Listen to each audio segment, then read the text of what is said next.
This is the Be More podcast. I am your host, Jack Williams, and this is a show all about health, nutrition, mindset, and performing at our very best. And this is going to be your catalyst to being more.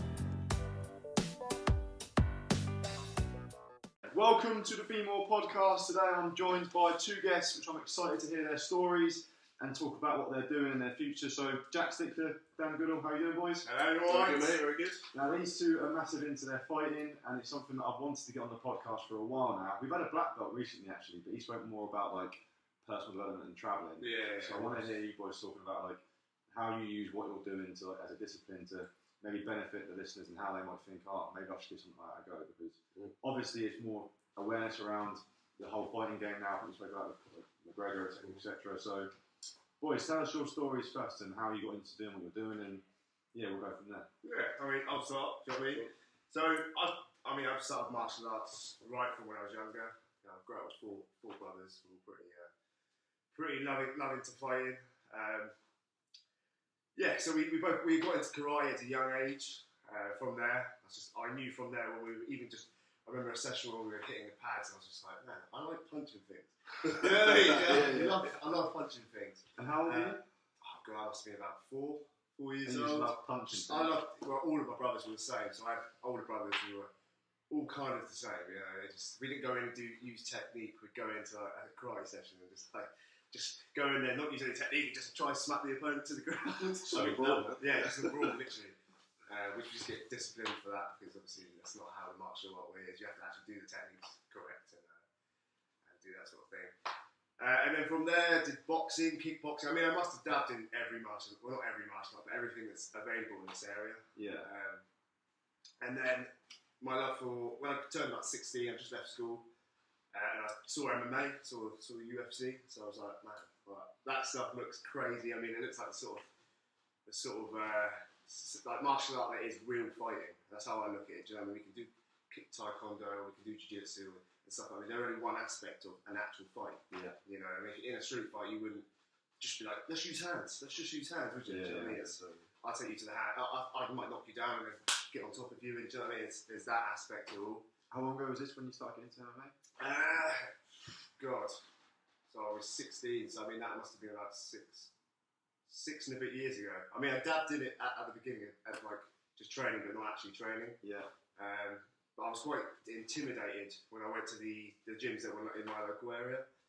I mean, it was intimidating because there were just massive tattooed guys with cauliflower ears, and I was like 16, and I was like, this is quite intimidating. But then that was the complete opposite. You know what I mean? These guys, they're nice blokes. Yeah. They're like big teddy bears. You know what I mean? Yeah. So went there. I learned one technique, and I used it in a fight, which happened to me when I was at school or into college. I used a technique which was just a hook, just an actual right hook. Used that, and I was like, wow, I'm like using techniques and actually using them in real life situations. And then I came over. I saw Gym 01. They were in Gosport at the time, but I couldn't afford going there because it was expensive. And then from there, they moved over to Portsmouth and Fratton. And they've created a massive, probably the best gym in the South Coast. Got guys in the UFC, Phil Harris, loads of best grappling like guys, boxing. Got guys that have trained into the Olympics. So we've got a huge range of talent, don't we? Do you know what I mean? It's a big gym of big people.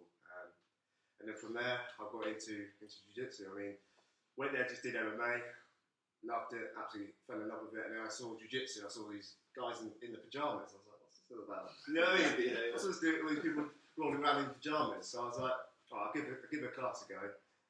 And then I thought I knew what I could do on the feet in terms of like striking. But I went to one class of that, and I was like, wow, I could just get absolutely destroyed on the ground or taken down and submitted, and I can't do anything about it. So I was like, yeah, I need to learn this because at that time I was just joining security, so I was just doing stewarding, and then I got my badge, became a doorman. I knew then I was actually I need to learn this stuff because you're in real life situations where I need to handle myself, but do it in a right way, which isn't going to get me hurt. Yeah. So can you define the difference between MMA and jiu-jitsu? So MMA is just mixed martial arts, so it's one aspect.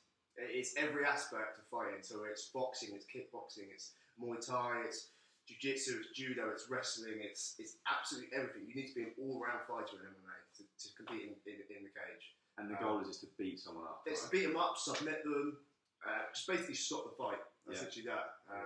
And then jiu-jitsu is one aspect of that, so that's the grappling side. So that's you could say jiu-jitsu is kind of wrestling, it's kind of judo, it's a little bit of everything, but it's primarily just submitting. Yeah. So it's just the submission game, whether that's leg locking someone, so breaking their ankle, or just choking them out, just giving them a tap. You know what I mean? It's probably the easiest way out. I mean, if you're getting beaten up and you get a choking in MMA, you want a tap.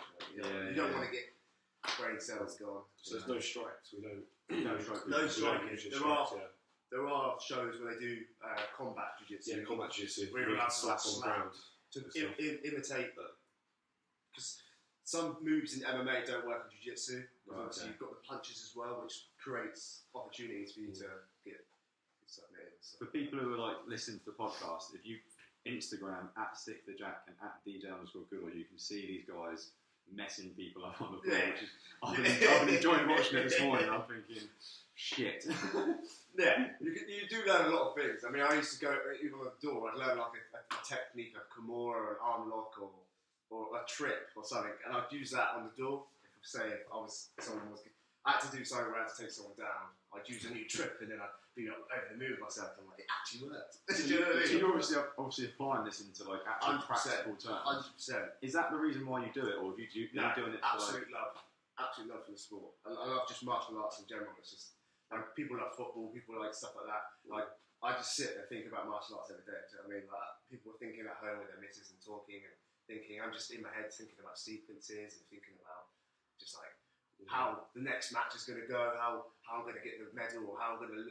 I even go to points where I might even think about how I'm going to lose. Don't know why. For me, it's like a mental thing. Just like, I think about the worst situations, and then it like helps with the best situations. Okay, this is cool. So you're always visualising. Always visualising. I feel like my last battle grapple, which was I've got when was the last battle grapple. I think it was in January. No, it wasn't. It was November. We guillotined that guy. Yeah, guillotined that guy. But I was always saying beforehand, I was like, this guy's got a long neck, and I can just visualise this guy coming in, and I'm just going to have his neck. I said it every single time to everyone before the show. I just knew that was how I was going to get him. Fucking. This is like McGregor stuff. Isn't that what he said? He knows how he's going to be. Yeah, exactly. But it's true. Do you know what I mean? You prepare for things for people, and you prepare. You know that you're going to get that. You're going to win sport, right? I think like, obviously top football teams will know how they're going to exploit their opponents and their weaknesses. So awesome. So now, what are your goals? Are you trying? I'm a little bit all over the place. I mean, I'm training now to be a personal trainer. I'm still doing jiu-jitsu and now transferring back over to MMA because that's for me. It's like that's where I want to go. But I always said that I wanted to train, get to my blue belt, get a base for grappling, so that I know that when I go into MMA, it's like, well, we can stand and bang, but if we go to the ground, I'm pretty comfortable. You know what I mean? That's how I look at it. But how hard is it to get a black belt? Depends who you are. Depends who you are. Like Shaolin, I think. So our coach is Colin House. His coach is Vitor Shaolin in New York, right? I think Shaolin got his black belt. I want to say under 5 years, but don't quote me on that. I think it's under 10. Yeah, maybe 5 to 8 years. I think he got his black belt. But that's someone who's like living that. Like, living, like, breathing it. Yeah, it's their thing. They do that day in, day out. It's literally a culture. It's their life. 3 to 5 times a day. Yeah, just on. I speak to people who said they're black belts, and they're like, "Oh yeah, no stress, I'm black belt." Like, they're completely relaxed about it, and I'm like, "There's something they're not mentioning." Yeah, because obviously it's like almost like a businessman who's a multi-millionaire being like, "Yeah, I've done this." You know? So I think they just are very humble about it, aren't they? But how much work does go into becoming like that level? Everything. You have to pour your blood and sweat into that, man. Yeah. Like, injuries, you've got. It's just so much that goes into it. All the disciplines I've done, jiu-jitsu, Brazilian jiu-jitsu, because there's 2 types. There's jiu-jitsu, which is traditional, which we've got guys at the gym that are black belt in jiu-jitsu, so that's more self-defense, sort of like disarming weapons. That's I mean, there's still techniques from that do transfer into Brazilian jiu-jitsu. But Brazilian jiu-jitsu is more like the submission, the sort of MMA style sort of. I don't know. It's hard to differ. If you know what they are, you'll know what I mean. There's only like a certain amount of ways the human body moves, though. You know, like you can call in Muay Thai they'll call front kick a teep. You know, in karate it'll be like a a mic game, you know, it'd be a front kick or something. Okay. It's the same move though, you know. Yeah, they just Like use in different- yeah, exactly. So in judo, you've got arm Is bars. McGregor a black belt? He's not. No, he's has not he even a got black belt. Has he got a belt? He's brown, I think. He's brown or purple. Last I see him in a purple, but he could be brown by now. But I haven't. And he's actually- like one of the best of all time, right? And he's not he even is, black but he's not known for his grappling. It's, No, it's like if you look he's at his not known, fight but he with can't Diaz. cause. He obviously is. Was it Nate Diaz or Nick Diaz he fought? It was Nate Diaz. Nate Diaz. Nate Diaz choked him out. belt. Oh really? Yeah, and Nate Diaz is a black belt. Yeah, it's Gracie black belt. So Yeah. he's probably like first or second down. I mean, the difference is to get a black belt. It's all different for every single person. You know, our coach, it took him over 15 years. I mean, it depends who you are. But then there's guys in America who are break dancers. They're able to move their body. You've got Gio Martinez and his brother. What's his brother called? Gio and Richie Martinez. They got theirs within under a couple of years, not even many years. So, but they're competing and beating the best in the world. So it really depends on who you're competing, how well you're competing. Yeah. Obviously, our coach likes us. He's not going to promote us until we're at a good stage. Like he thinks actually, yeah, you deserve it, and that could take over a year to even get one belt. Not even a belt. I mean, I've been doing it for 5 years, and I'm only a belt for white. You know what I mean? So, but that's not because I'm not progressing. Because obviously I went in the army, and that was another stage. So I wasn't training as much in the army. I was more boxing, more doing the striking side again. Because there wasn't a big jiu-jitsu scene in the army. But now I've left the army, I've found loads of guys that do it. Like there's a guy called John Wood. yeah. He's him and there's a few guys from the Paras that are now bringing the jiu-jitsu teams up. And I'm just like, well, I've left the army now, so that's brilliant.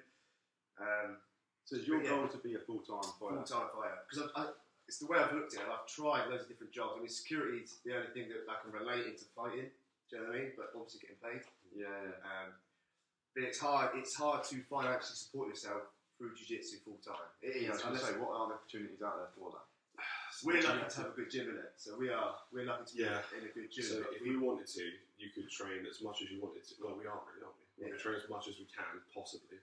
But in terms of like financial benefit, there isn't really much out there. No. Considering tournaments as well. Yeah, cheap. You've Really? got to pay to go compete. You pay to participate, maybe. Yeah. Does the winner get a purse or He'll whatever? get either medals. I mean, I'm going on the BJJ Europeans on March 24th, and that's a cash prize, and you get a belt. Okay. See, for me, it's not. I don't really care about the cash prize. I'm sort of the guy that like wants to hunt the medal, wants to hunt the belts. So if you wanted to do it, you'd have to be sponsored, right, or something. Is that how it would work? You can get true. sponsored. You get sponsored in like sports jiu-jitsu. It works in kind of two levels. You can be like an ambassador for a kind of company. Okay. So I have Valor Fightwear in the UK, so I'm an ambassador for them. Okay. You know, so I love their stuff.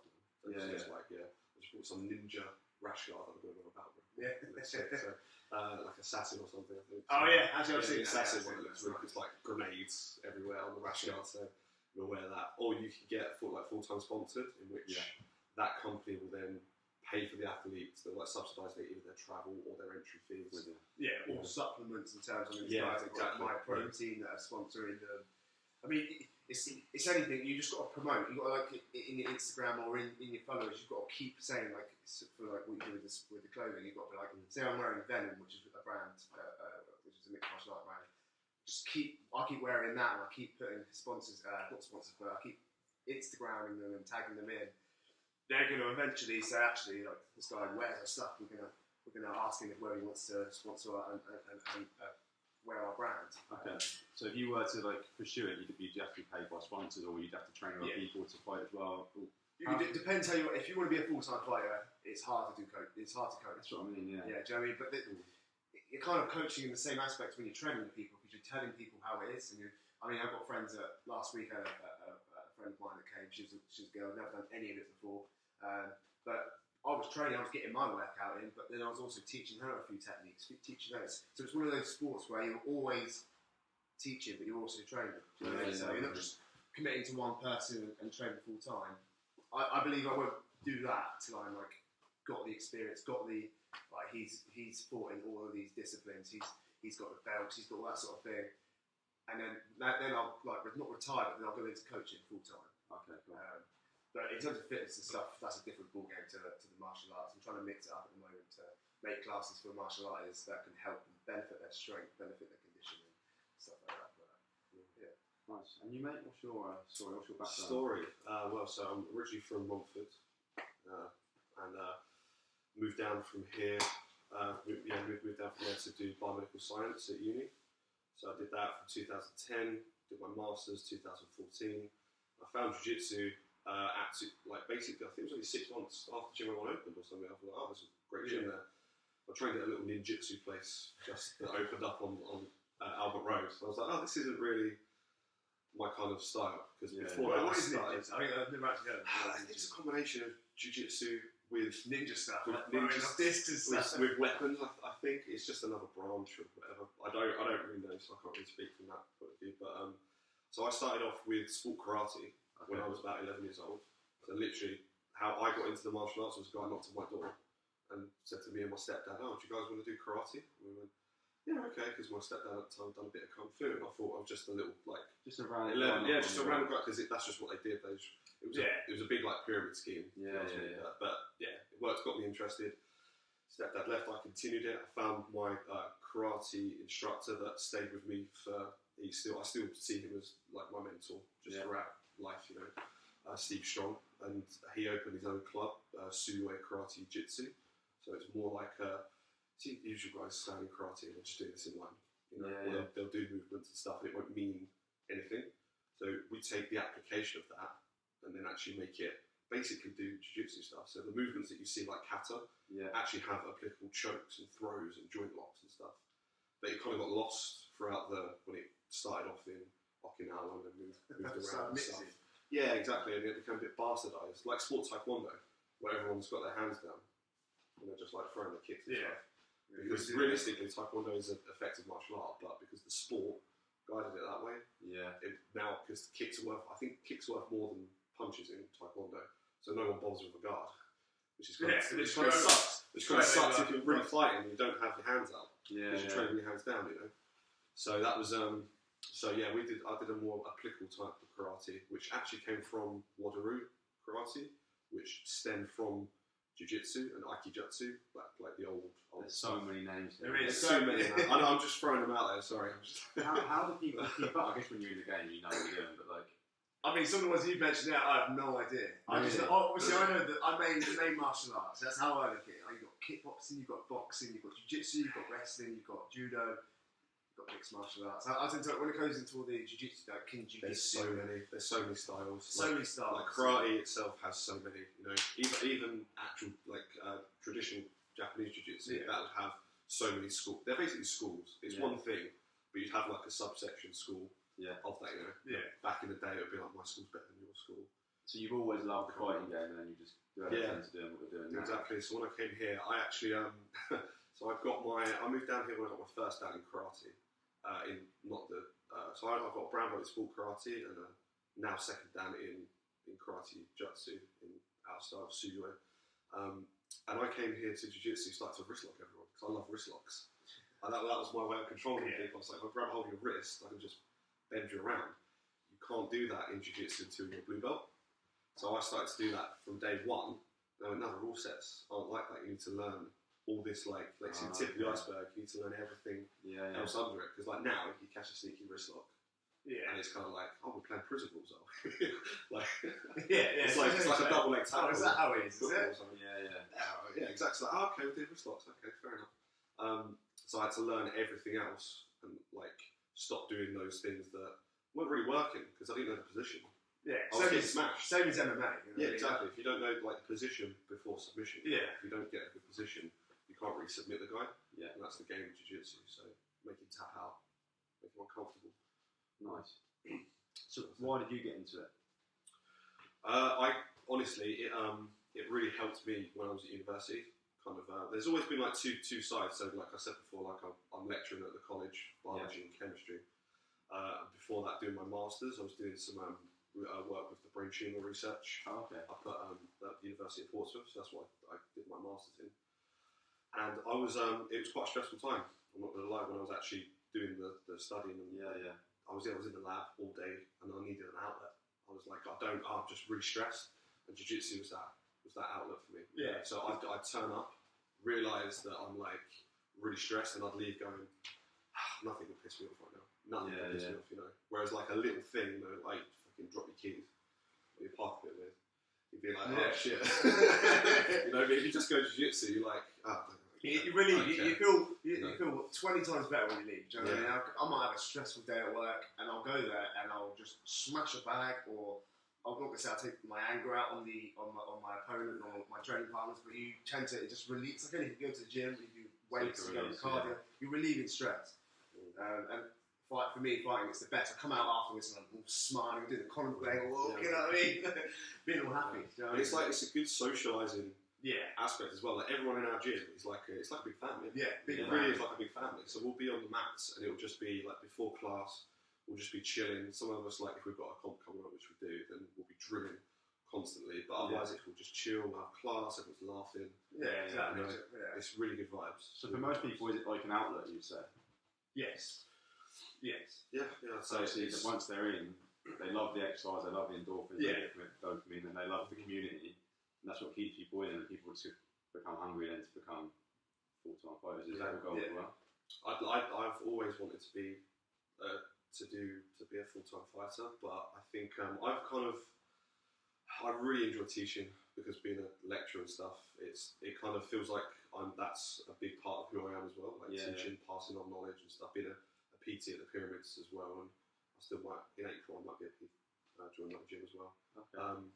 So I really enjoy passing on knowledge, and that's kind of where I get my kicks. Like if someone who doesn't understand anything, I can make them understand that thing. Yeah. I'm like, that's the reward for me. Especially because I teach international students, where there's a big language barrier sometimes, you know. Yeah, sure. And I can't just use regular words. I have to use analogies and use board and shit. So I like passing on knowledge. So with jiu-jitsu, you really have to be able to teach that. So you both got into it young, didn't you? Is that the case for most people? So we're going to have people listening to this podcast thinking, I could do an outlet, or I could do with like something to relieve stress, and I want to get into this. Like I've always been intrigued about it, but I've been like a football player. It wasn't the sport I was in.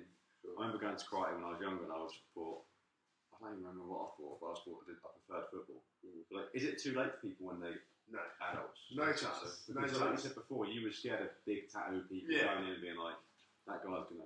Yeah, do you know what I mean? It wasn't a scare. It was just like, you just feel a little bit out of place. Yeah, that's what I mean. But when you go in there, it's just they're like the nicest guys. You know what I mean? I always had an aspect when I was younger. I was just one of those little kids that was just like always wanting to have it. That's just how it was. You know what I mean? And I feel like martial arts. If I wasn't doing martial arts, I would 100% being out doing bad stuff. You know what I mean? Just getting into trouble because you're bored. But it just kept me occupied. It kept me like my mind focused on something. Nice. And so for people who weren't like you were, always wanting to have it, and they just want a discipline, because obviously it's such good discipline to develop, and it can help you so much. What would you say to them? Because they might be listening to this now thinking, that sounds super cool, but I'm scared. I'd say you've got to be scared. It's like it is a bit of a daunting experience. First time on the mats, you see either you go to a no-gi or gi class, you're like, you don't know anything. But then if you're the type of person that wants to progress, which I'm guessing a lot of your listeners do, they want to progress their lives and everything, so the character, then you've got to put yourself in uncomfortable situations sometimes. You know? And there's nothing better than jiu-jitsu to put yourself in an uncomfortable situation. It's not just like fighting, do you know what I mean? It's like jiu-jitsu. It doesn't have to be jiu-jitsu, it can be absolutely any martial art. It will help your life in just day to day, communicating with people, to just have the way that you think. Like for me, it humbled me. Like, you know what I mean? It made me feel like I didn't need to use my anger out on people and stuff like that. It will literally help everything inside the gym, outside the gym, unrelated to fighting. It will just it's such a great thing. I can't really explain it, but you have to try it. I mean, people get into it because they're bored of the gym, or they're bored of some workouts they're doing at home. They want to come in and try something new. I mean, it's a complete different workouts, complete different conditioning. I mean, I could go on a treadmill for half hour and I've been sweating, lost a few hundred calories, but I'll go on the mat and I'll leave after an hour and I've lost over 1,000 calories. Because you're using everything in your body. Serious. Do you know what I mean? It is. It's just a different level. It's your whole body. You're using your whole body, you know. So you're using like your legs to choke people. You're using your legs to choke people. You're using everything to get your core has to be like really tight. Like when I started and I was kind of dabbling, I was like, I'm just training. When back in 2010, I wasn't really doing anything for 2 years, floating around. And then when I really started it, I lost so much weight, man. I lost so much weight. And then like when I went to, there's a photo of me, or maybe it's still on Insta, I don't know.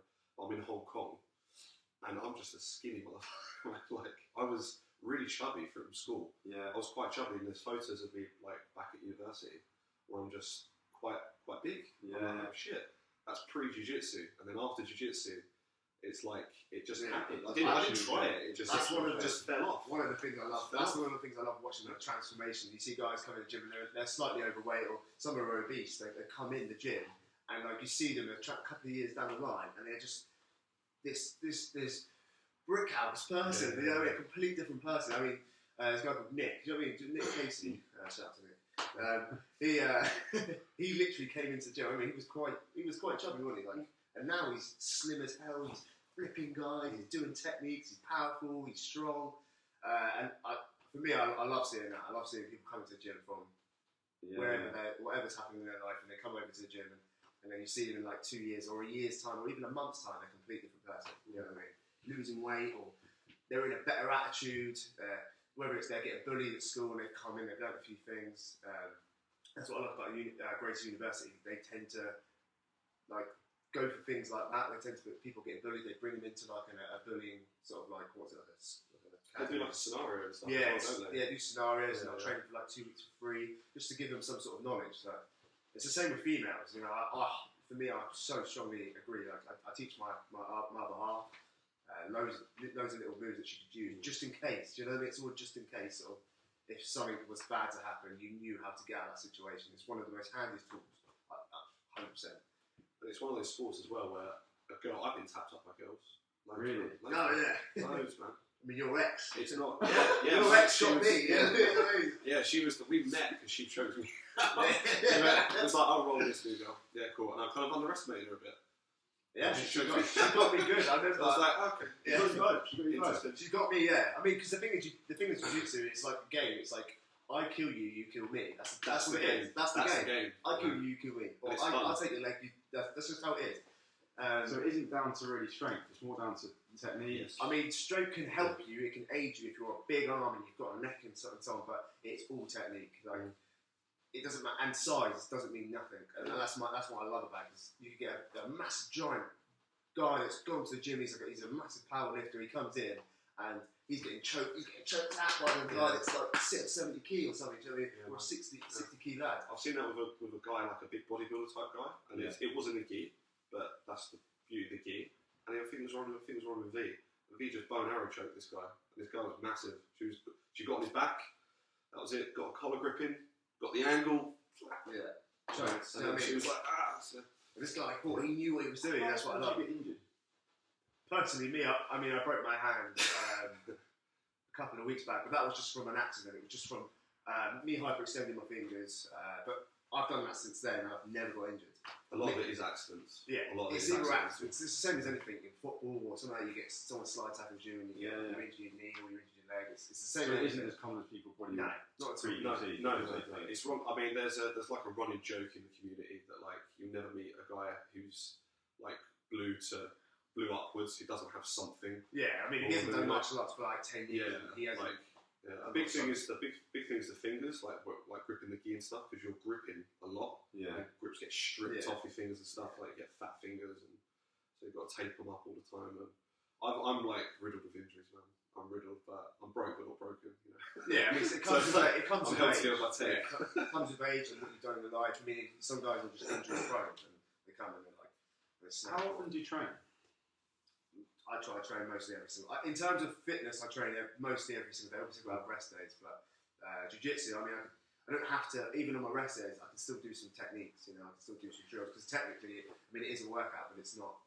My body is resting. Depends what you're doing. If you're drilling the moves, and you're kind of like you're going to what's like a flow roll. So where it's you have techniques and you have sparring, which is like more like a fight, right?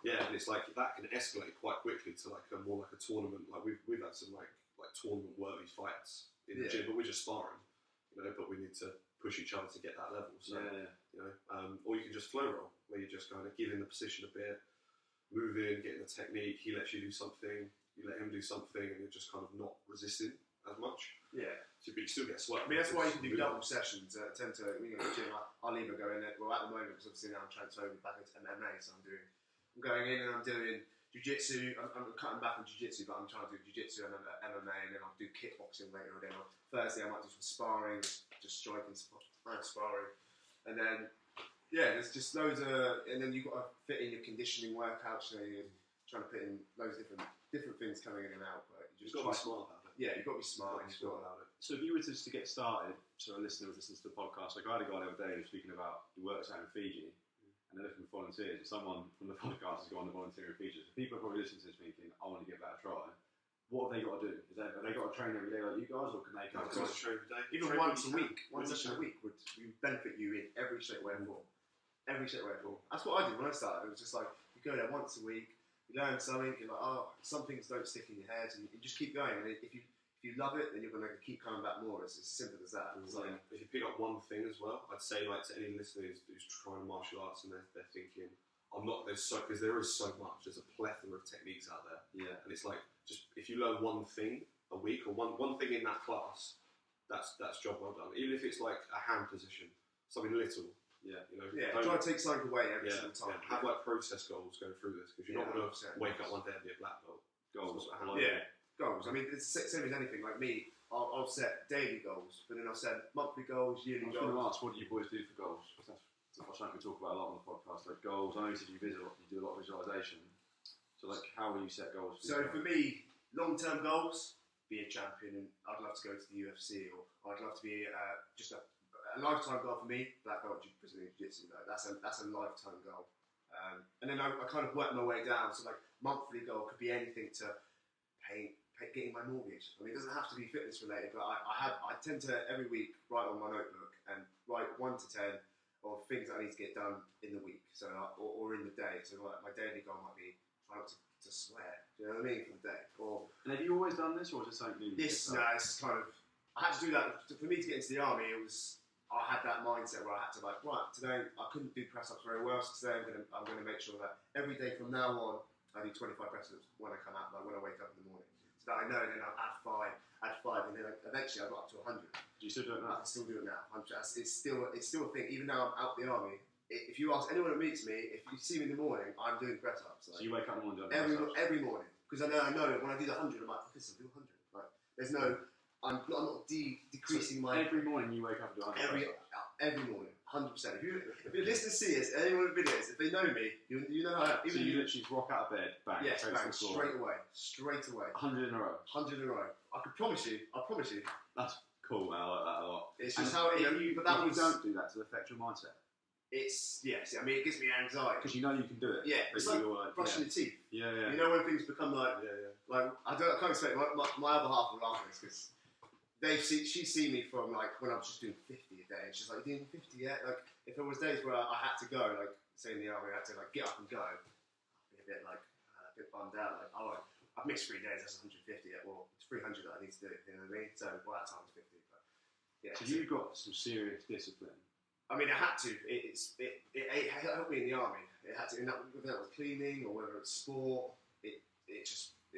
How long were you in the army? Because I spoke to people in the army now, and they're like, it's not as disciplined as they thought it was going to be. How is it in the army? No, like, how long ago was you in there? Because people say to me now, because you've got like crazy discipline levels, right? The people I've spoken to in the army, they haven't got that. So 100%. I mean, I met guys that don't. So it isn't from the army; it's you. It's me as a person. But then the army, they help you. But whether you want to take that on board is up to you. Same with anything in life, right? Yeah, exactly. You want to be clean, or you want to be going and do your fitness. I mean, there was guys that would get through the tests and then just before I left, they're overweight, and now they're having to do extra remedials, and they're having to do more things so that they can meet the requirements. Where for me, it's like if you just stay on top of it, maintain it. Then you've made a good point as well, because you started at 25, right? Is that right?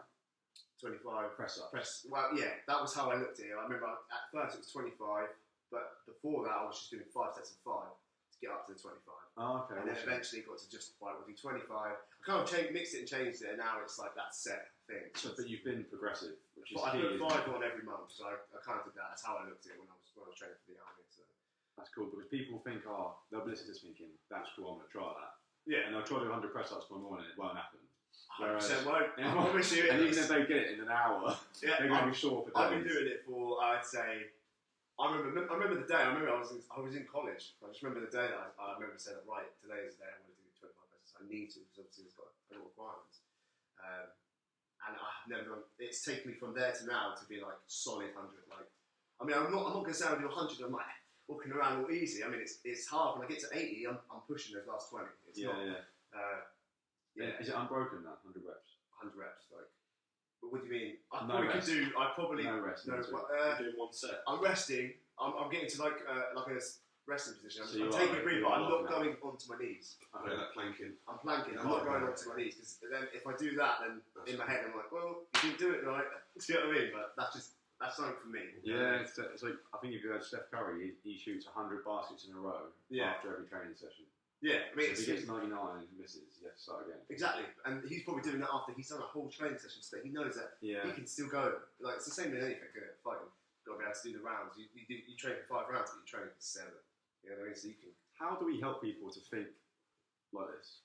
Because people aren't this disciplined, right? And people, they could benefit so much from self-discipline.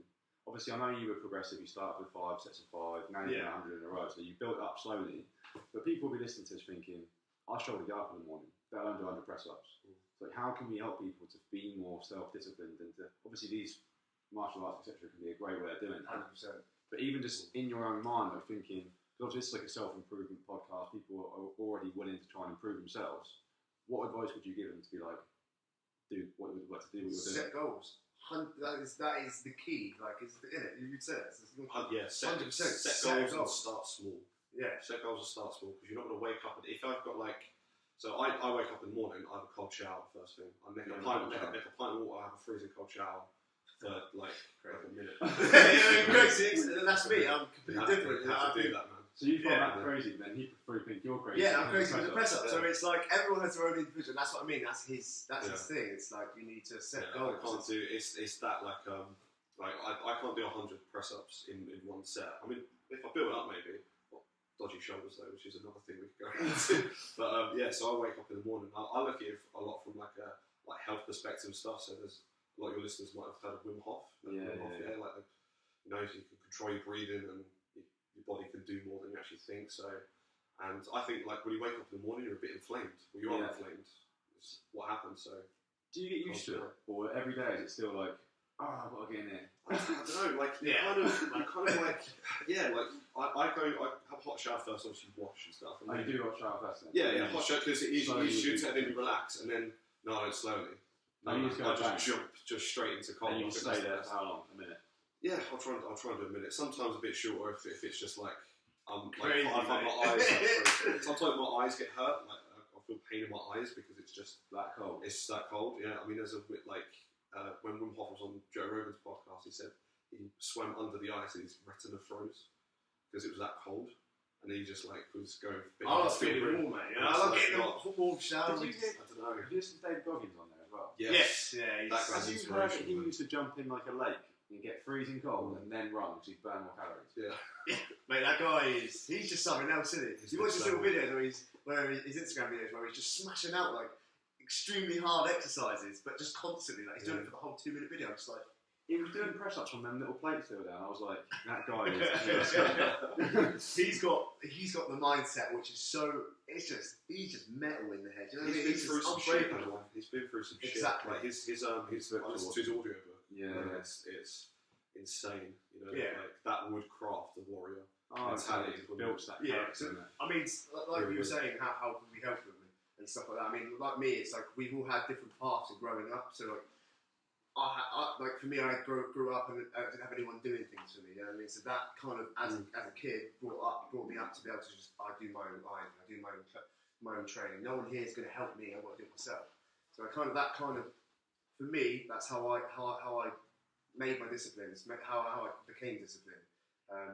But there's obviously going to be people where they don't do that. Do you know what I mean? They get everything for themselves, or their parents do everything for them. Or there's always that sort of thing. But it's like anything. I would just say set goals and just smash them. Do you know what I mean? And actually go for them. Don't set goals and just not go for them, because they're just dreams. Do you know what I mean? So like, you set a goal, you don't achieve it for whatever reason. Yeah. What happens? you need to rethink and go back. You know do you get upset, or do you just like? Are you just like? Do you embrace failure? Because you've got to fail big, isn't it? That's how I look at it. Do you know what I mean? You've got to fail. Yeah. If you're going to fail, you've got to fail big. But without failing, if you don't fail, you're not ever going to improve. It's as simple as that. So like to become a UFC fighter, you're going to have so much adversity on the way there. Exactly. But like, you just got to be like, I'm happy. Yeah. So I know that long term, it's what has to happen for me to get where I want to be, which I think is cool. Yeah, and also like it might just be to like when I've been training clients and stuff before, like that particular goal for that particular day might have just been a little bit too much of a reach, you know, because everyone's different. Man. You know, I had everyone from like a 70-year-old woman to a guy who's looking for just pure hypertrophy. Yeah, and everything seems like a model. Yeah, so I had everyone in between.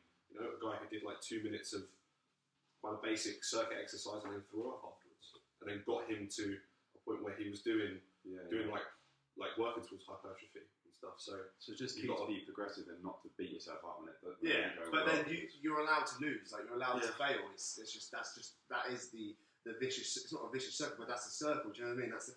That's how you improve. That's how you get better. I mean, times where I'll get tapped out in the gym by someone, or I lose a fight. Or it could be out on the street or anything. Like if I lose and I go home and I beat myself up about it, but then the next day I'm just in the gym or I'm training and I'm back in it because that's like that hunger that's now like, well, I'm not going to allow someone to do that again. Or it could be anything. That could be your exams at school. You know what I mean? You fail. You want to pass your maths exam or something. Yeah, it's the same in any aspect of life. You know, it's come at a good time because I think what's the date today? 16th. I think the average person, 80% of people who set resolutions are done by the 16th of January.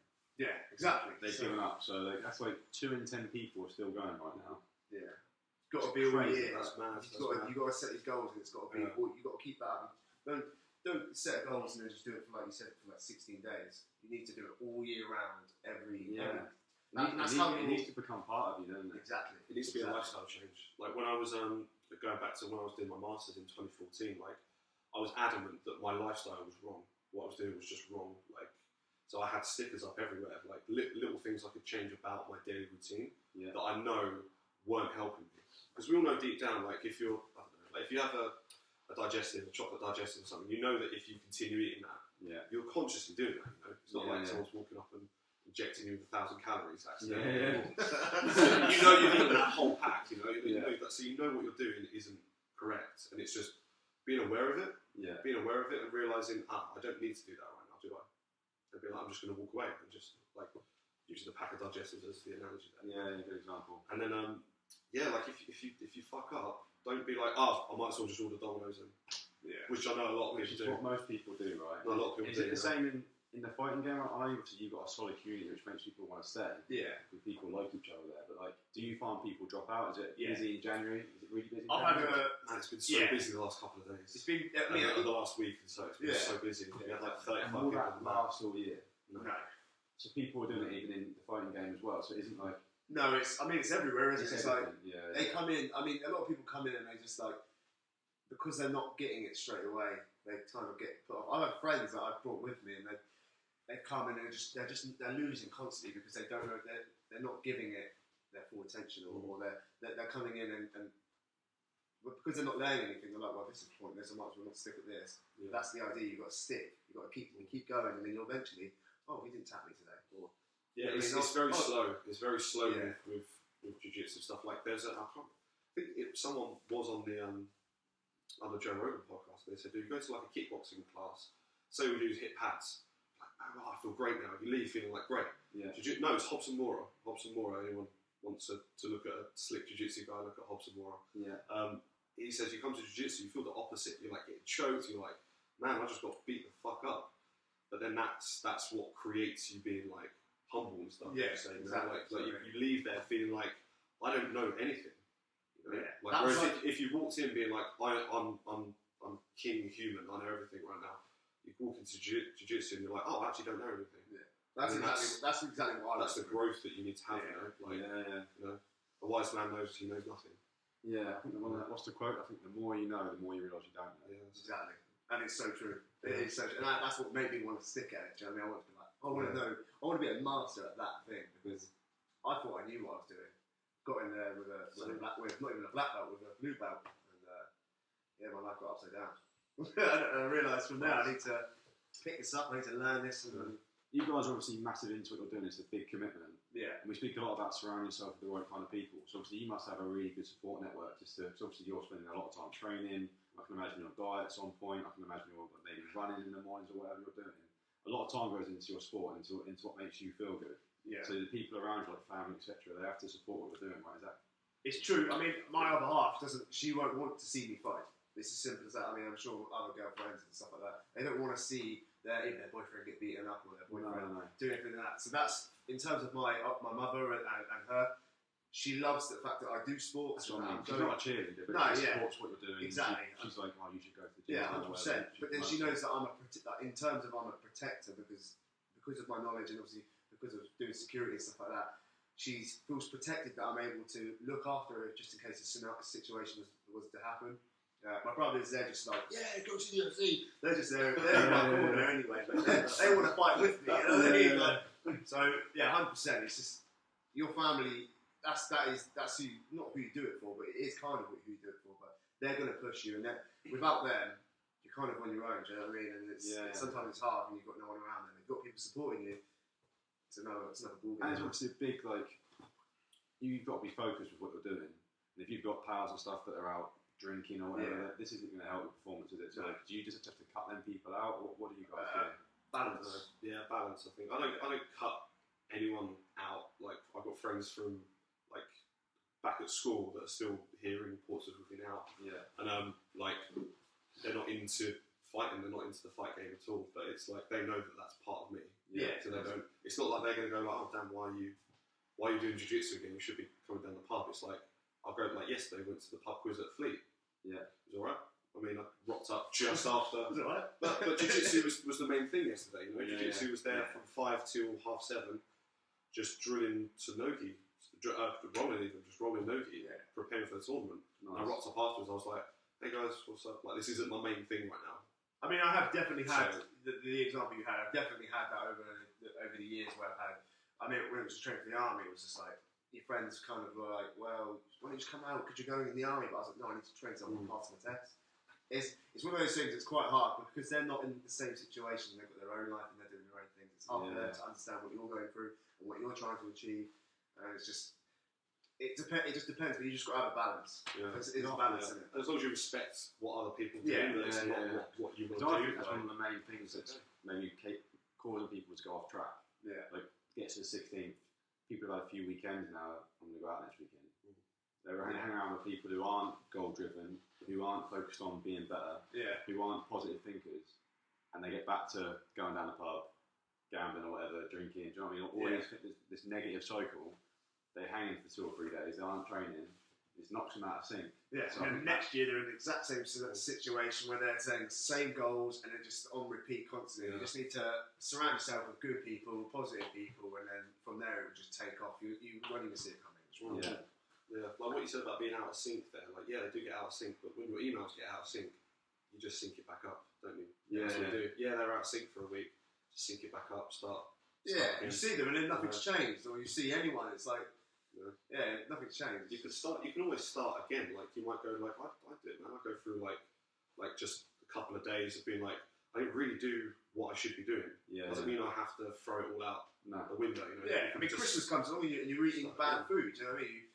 It's like anything. I'm not going to be like all year round committed to the point where I'm just like it's unhealthy. You know what I mean? You've got to have a balance. You've got to have a rest. You've got to have treats. You've got to go have fun. Do you know what I mean? You've got to do it all. So definitely. And that's how you'll stay level-headed. So, do you know 8 out of 10 people who go to the gym don't get results? Yes. Yeah. So how is that similar in fighting? The 8 out of 10 people who go don't actually get I think it's probably higher. It's probably less because I feel like people. Even one class, you'll learn how to throw a jab. Like that's quite an improvement. And is it all classes? Because I think gyms' problem is people just go and they think they can make up what they're doing as they go. It depends on what gym you're at as well. Because obviously you want guys that say they're a black belt or say that. I've got a friend who said they're a black belt in Brazilian Jiu-Jitsu, but they're not. Like I'm like, how long did that take you? And then they're like 3 years. I'm like, where do you train? And just like, some gym up there. I mean, like lifting gyms. Oh right. Oh yeah. 8 out of 10 people go to them and don't get results. Whereas I'm asking in your area, is it the same kind of number? Do you reckon, or is everyone developing because they're getting coached? I know that there's a lot of good mainly PTs. coaching. Yeah, 100%. There's a lot of good PTs in this area. So I'd say people who need, like, when I've been PTing, and my clients that have been with me, they've come on leaps and bounds from there. I don't think I ever had a client who just didn't deal with That's worth at all. mentioning, because in fighting you're always being coached. Yes. Every time you go to Gym 01, you're being coached. Yeah, right? true, but then Whereas pyramids, 1,000 members, family's family's got a personal trainer. Yeah. So this is maybe me saying, if you want to see good results, you need to be outsourcing to people who know what they're doing. Yeah, Because or even just watching things like this. Yeah. Do you know what I mean? And that's how I learned at the beginning how to do some weights. YouTube, straight onto YouTube. Yeah. And from there, I didn't need to pay someone to go to train. I was just using YouTube. Yeah. I look at the techniques, going there. I might do it at the gym, and then some personal trainer might go, actually, no, just touch it up a little bit. Yeah. Because everyone's there. Yeah. Every PT in the gym is allowed to go around and help. It doesn't have to. You don't have to pay them. Do you know what I mean? Yeah, exactly. Come around, just give us some advice. You know what I mean? Or a friend, you know. So I'm helping my housemate at the minute because he's never lifted any weights before. Yeah. So when we're going down the gym now, I'm helping him do that. So your listeners might have a friend that's maybe saying, "Oh, come down the gym with me," but they've always been like, "No. Maybe just go with them. Just let them help Be you out." open-minded and let other people teach you, maybe. Yeah, Whether it be through a YouTube channel. That's how I learned. Yeah, I watched exactly. it on YouTube. I think that's how most people learn. Do you know what I mean? 'Cause they're Yeah. too shy or too embarrassed to go and speak to a personal trainer. It's like, he might get embarrassed because I'm doing it wrong. Do you know what I mean? A lot of people get intimidated even in gyms. Just they don't know what they're doing, sort of thing. But then that's the cycle, isn't it? That's how you learn. That is how you learn. You got to fail, haven't you? Yeah. You got to fail at the beginning. How old are you guys? Me, I'm 23, 27. still young. Still young. So I want to ask a question. If you could speak to your 18-year-old self, what advice would you give him? Like, you're not long past 18. No, Would you give yourself advice 5 years ago, or were you still? I mean, I was a different person then to what I am now, 100%. But I would say just keep the mindset that you had and just keep going. Because So you had the right mindset then? I had the mindset. I've always had that mindset. It's just like. Are there any maybe lessons that you've learned that you maybe, let's say for example, you're in Starbucks and your 18-year-old self walks in, would you say anything to him or not? Absolutely. You- I mean, even then, back then, I wasn't setting goals. I wasn't. So you'd sit him down and be like, right, if you could give him 3 tips, what would it be? Don't be negative. Be Nice, positive. I like that. 100%. Because that's probably one of my main ones at 18. Just negative. Just, you know what I mean? Life's not going the way you want it. Yeah. So yeah, be positive. And is that just literally a transition? Just wake up one day and be like, right, stop being a dick. Probably. It could be. I was telling you not How to. did you become positive? I was always quite a positive person, but then I was really negative, and people would tell me that I was negative. Yeah. So I kind of like heard that, and people telling me stuff. So I was like, do you know what? I'll try and do my best to And improve you that. basically train yourself. Yeah, to not train be myself to do that. I don't want to be known as the guy that's kind of negative sometimes. Yeah, you yeah. know, or beats himself up. I just want to be that guy that's just positive. He's happy. He's laid back. You know, it's nice. Yeah, I had the same. I was complaining a lot when I was 18 and 19. You know, to the point it was just like people would say like, "No complaining today." So I try not to complain. Try not to complain as much as I can now. Interesting. You know, because you realise it coming up in your brain, don't you? You're Yeah. like, I'm going to start complaining about it. Just be like, no. Yeah. Just let that thought go. Just let it go along. So it's almost like self-talk. yeah. I mean, it's another thing that I would say to myself as well is like everything will be okay. It's only the last 100%. year that I've actually started to put that into my head. Because I always look at it like when I'm in a really bad situation, whether it's financially, whether it's just, it could be anything. I'd always say to myself, mate, it'll be okay. Within a day or two, or within a week, it'll be okay. But then I didn't really think that. I was like, but now I can tell myself, actually, it always works out. It always works out. Do you know what I mean? It always, Like it's always that's going to be number okay. 2. So positive, it'll be okay. Last one, mate. Nah, you can take the first one. I'm gonna get 3 or 5. Oh, 3 of both of us. Yeah. Jesus. Go on, I'm trying to think of a third one to tell myself. Just don't be a dick. You know what I mean? Yeah, don't be a dick. Yeah, We'll I'll go go with that one. We'll go with that. Fair enough. Yeah, How have you stopped being a dick then? Is that the answer? Yeah, so that's not being a dick. Don't be a dick. He still tells himself in the morning. yeah, he's still telling himself. He's in the mirror like Yeah. under pressure. Don't be a Don't be a dick. dick. Don't be a It works. Yeah, so it works, man. I can tell you. Yeah, I'd say the negativity thing is huge. That's definitely huge. You know, like don't be negative. So my karate instructor used to say, negativity breeds negativity. Yeah. You know, it's like a hydra. Yeah. You chop off its head, 2 more appear. It's just so Yeah. realizing that if you say something negative, maybe you're in a conversation and things are like take a negative turn. You're talking about someone, you're gossiping. Just being like, I know what's happened now. Just maybe just like, yeah, okay, let me change the topic. Yeah. That stuff helps. because you don't want to be in it. So yeah, I can't go against that negativity thing.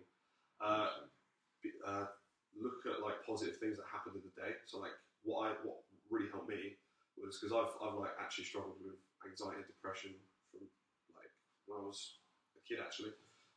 Is look at positivity like at the end of the day. Yeah. So name like 5 positive things that happened today. Even if you're feeling Do shit. you write them down? Yeah. Even if you're feeling shit, like 1, 2, 3, 4, 5. Do you use like a journal or do you use like a notepad? I just an old school notepad, just pen and paper, write it down. So I think Old when school you're writing. writing it, when you're actually physically writing it, 100%. that helps like the neural feedback. Yeah. So yeah, just like even if it's little things, because you might have had a shit day, but when I did that, You I was realise like, it. it's not actually that bad, you know. No, yeah. It's not actually that bad. I'm just conjuring. I'm making mountains out of molehills here. Yeah. It's all just in my head. And it's like, I just want to say, sounds good. get a notebook, 100%. Yeah, My other yeah. half does it, and she's the one that really got me into it. But it helps. Writing things down and just keeping a journal and keeping a note of everything you're doing. And then that's just how you set it, because you can write yearly goals, monthly goals. That's how I wrote it, and then I just cross them off when I've done what I need, and then I might replace it. You know what I There's a mean? crazy satisfaction as well when you tick something off. Exactly. It's the nice, even if it's like. You get like just a bloody. You're going on holiday. You've got to close this. You know what I mean? Yeah, So you yeah, write it yeah, down. it's nice, And my other isn't half it? does that. And Yeah. she's just got a business now, and she's tattooing business. Nice. So she's gone massive in that, and she literally has the best mindset in terms of doing that. So for her, it all started with just writing things down, setting goals. Yeah, but she now can do it she's- her whole life, like whole life. So it's just like that kind of rubbed on me, and I was like, actually, it's quite a good idea. And I like writing things down. It's how I learn. It's how I get things on the paper. I can sit and revise. And it's just So in the 100% get a evening, notebook. in the evening you review. Do you stuff in the morning as well? Do you set goals in the morning like to do Oh this? yeah, 100%. Same thing. So write Yeah, write I've down got in the morning. things to do today. You know what I Yeah. mean? What do I need to do today? And then write it down. And then Nice. you know what you're doing. 'Cause otherwise you're kind of in this wishy-washy world where you're like, I'm just going with momentum, which isn't always the best thing to do. You know? Sometimes it can work, but I want to show you my notebook, but it's got loads of pandas on it. So my other half buys me children books. You know? Nice. So it has to be something creative because she's a tattoo artist. mate, I've got 3 notebooks. I've got one for like just goals and daily life shit. I've got one for all like research and stuff because I need to keep reading journals and articles in the current scientific literature about anything from like CBD to best trading mechanisms and stuff, you know. And then one just for general stuff. drawings and squiggly lines and stuff. Shit, you know, but I've just got all 3 of them on the table. It's like, right, which one does that go in? Nice. Maybe that helps me compartmentalize like what I'm actually doing, as opposed to having Do everything. you guys do gratitude as well? Things you're grateful for? Oh yeah, that's massive. That's massive. You know. Yeah, I mean, my wife has more of that. I mean, I tend to not write things like that down. I know that I just know what I'm grateful for. You know what I mean? Yeah, I don't write gratitude down actually. Maybe that's a good thing For me, to do. I write I just down. want to go over it. I've got it in my head, yeah. Yeah, I mean, it's just whatever you as a person want to write down. Some people do affirmations, some do like meditation. Exactly. Are you guys into meditation or not? Yeah, I used to meditate a lot. That is another thing that helped me through my masters when I was really fucking struggling. Really? Yeah. I haven't done meditation, but I'm now going over to the yoga side because if anyone does yoga literally is, if you ever go to jiu-jitsu, is probably the best thing to help with jiu-jitsu. Flexibility, injuries, like your mobility, everything about it can just benefit you. Jiu-jitsu wise, it just Have you tried the hot yoga? Man, yeah, I've done the hot hatha yoga. Hard. Hot and that's the thing. If you've never done yoga, it's not easy. It isn't easy. It's a workout, isn't it? So it's weird. You're only stretching, but I can't explain it. You have to go to yoga, you'll understand. You're focusing on your breathing and stuff like it. Yeah. You leave feeling so chilled. Exactly. Like I've got so much value from it, but I need to go again. But yeah. But meditation is really good. You know. Is that your third one? You say or not? I'd say meditation would be very good. So if you're we 18-year-old walks in, you're like, because So I wasn't I doing describe that, meditation like when people think about it, just think there's some geezer like. No, I'd say like meditation is a guided meditation is always a good way to get into it. like through YouTube. Yeah, for YouTube, listen to a guide. There's a brilliant one. Like if any of your listeners are thinking like meditation is bogus or they're thinking it like it's just like shit basically, there's a really good one called I think it's Fuck That. And it's just a guy like saying like just put all that bullshit out your head. So it could be like someone speaking. And it's a guy saying like put all that bullshit, those motherfuckers can't touch you right now. Like just put it out there. And it's just like this guy's talking like he's my mate. Like he's not just saying like picture yourself in a serene. It's none of that. No. So that he's really helps. telling you how to do it. Yeah. But I like focusing on your breath is a big one. Yeah. And focusing on just everything around you. And then when you come around from meditation, I actually feel like grateful. There's just like I can see everything just in the room. I'm like, I'm just grateful that this stuff exists even. Whereas before then, I was just like in my head, negative space. Yeah, exactly. So that really helps. Try and do it before going to bed as well. I try and meditate as I kind of. And then will you sleep better if you do that? Oh yeah, 100%. Really? Yeah, and if I had a lot of CBD as well. Yeah. That with meditation, that goes really well. Awesome, mate. So, a question I asked as well: you can have a billboard in the busiest city in the world, and you know millions of people are going to see it every single day. What would you say on it? Be yourself. You knew straight away. That's cool. Be yourself. I was going to say it's going to be okay. Yeah, don't try being anyone else. That's how I look at it. Stick to who you are. Don't try to be someone else. That's how. For me, that's just such an important thing. I hate coming across to people where they're trying not to be someone they're not. I'm just like, be yourself, man. You want to wear like my other half. She wants to be a rainbow today. Go be a rainbow today. You know what I mean? You dress what you want to dress. You want to act the way you want to act. Just do. That's how. I like that. For me, that's like such an important thing. When I meet people, I don't like people that are fake. And I like people to just be yourself. I think people struggle with that nowadays with social media and stuff because you're always scrolling through comparing yourself to everyone else. Yeah, 100%.